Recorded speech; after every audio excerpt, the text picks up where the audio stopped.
How to permanently disable closed captions in Instagram on Android.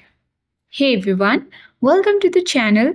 This is Rose and I'm here to guide you to permanently disable the closed captions on Instagram. So do watch the video till the end, and without any further ado, let's dive right into the video. First, we'll launch your Instagram app on your device. Ensure to log in and sign into your account.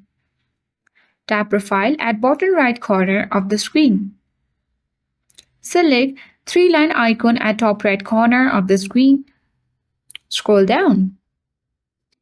Locate the option for your app and media and choose Accessibility and Translations option. Tap Captions and Translations.